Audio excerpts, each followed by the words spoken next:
Yo, balik lagi dengan Randa. Kali ini gue bakal bahas sebuah keyboard dari merek Keychron, yaitu Keychron K3.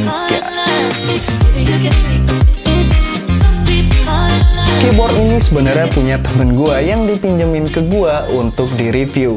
So, jika ada kekurangan dari pembahasan gue mengenai keyboard ini, mohon dimaklumi karena gue make keyboard ini beberapa hari doang. Dan ya, mungkin dari beberapa hari tersebut gue bisa sharing pengalaman gue make keyboard dari Keychron ini. Oke, tanpa berlama-lama lagi, langsung kita masuk ke pembahasannya. Pertama, mulai dari pembelian yang didapat saat membeli keyboard ini. Di dalam kotaknya terdapat sebuah buku petunjuk USB Type-E ke USB Type-C yang tipenya braided. Terdapat juga sebuah keycaps puller dan juga ada beberapa keycaps pengganti yang bisa kalian pakai untuk kalian yang biasa menggunakan Windows. Untuk material keyboard ini terbuat dari perpaduan antara aluminium dan juga plastik. Dan bodi aluminiumnya ini menurut gua tampilan dari keyboard Keychron K3 ini mewah dan bakal cakep banget jika dipasang di sebuah setup desk untuk kerja. Apalagi keyboard ini juga udah wireless, jadi untuk setup desk yang minimalis bakal match banget. Lalu untuk bodi keyboard mechanical ini ukurannya compact dengan layout yang berukuran 70% ngebuat tampilan dari keyboardnya ini sleek dan simple. Bahan aluminium ini juga nggak bikin keyboard ini berat, jadi untuk dibawa mobile kemana-mana masih tetap enteng dan compact. Di bagian pinggir bodinya ini terdapat tombol switch untuk digunakan saat kita mau pindah dari Windows atau ke Mac. Kita juga bisa memilih mau pakai kabel atau enggak. Gue mungkin bakal pakai kabelnya untuk ngecas jika keyboardnya kehabisan baterai. Lalu untuk pengalaman makainya sendiri, keyboardnya enak. Tentu sedikit berisik karena ini adalah sebuah mechanical keyboard. Untuk switch yang dipakai di sini adalah red switch. Dan untuk unit yang ada di gua saat ini adalah yang non-hot swappable, yang artinya untuk switch yang nggak bisa diganti. So, pastikan kalian memilih switch yang menurut kalian nyaman sebelum kalian membeli keyboard ini.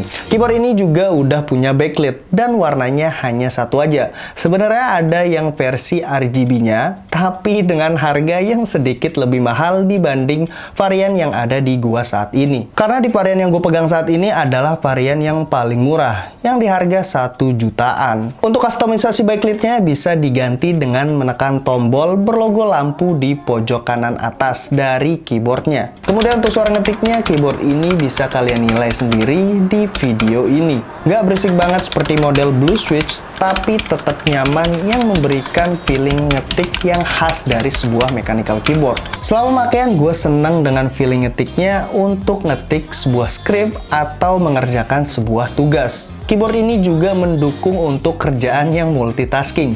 Bisa langsung switch dari satu device ke device yang lainnya, hanya dengan menekan tombol kombinasi Fn dan angka 1, 2, atau 3. Selain itu, keyboard ini juga udah ngedukung jika kita mau sambungkan ke 3 device sekaligus. Lalu untuk ketahanan baterainya, dari Keychronnya sendiri ngeklaim kalau keyboard ini bisa digunakan tanpa backlightnya menyala itu bisa lebih dari 2 minggu. Gue belum nyobain lama sih karena emang waktu yang cukup singkat. Tapi dengan tipikal pemakaian gue yang casual, untuk ketahanan baterainya mungkin bakal lebih lama lagi. Oke, kemudian untuk harganya. Untuk harganya sendiri, keyboard ini dibanderol sekitar 1,1 jutaan. Emang harga yang terbilang mahal untuk sebuah keyboard jika kita bandingkan dengan keyboard yang biasa. Tapi ini kan keyboard mechanical, di mana keyboard mechanical tentu mengedepankan experience ngetik yang nyaman dan bikin satisfying saat dipakai. So, dengan harganya segitu, cukup worth it. Apalagi ini adalah keyboard yang bisa multitasking dan tentunya wireless. Satu mungkin kekurangan dari keyboard ini adalah nggak adanya pouch dari paket pembeliannya. Karena kebutuhan gue yang sering banget bawa-bawa keyboard eksternal kalau mau dipakai kerja di luar. So, dengan adanya pouch, bakal lebih memproteksi keyboardnya dari goresan barang yang ada di tas kita.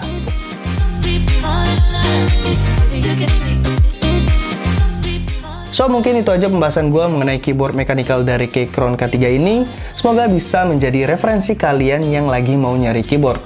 Dan jika kalian tertarik, silahkan cek link di deskripsi di bawah. Gue taruh link pembelian di sana.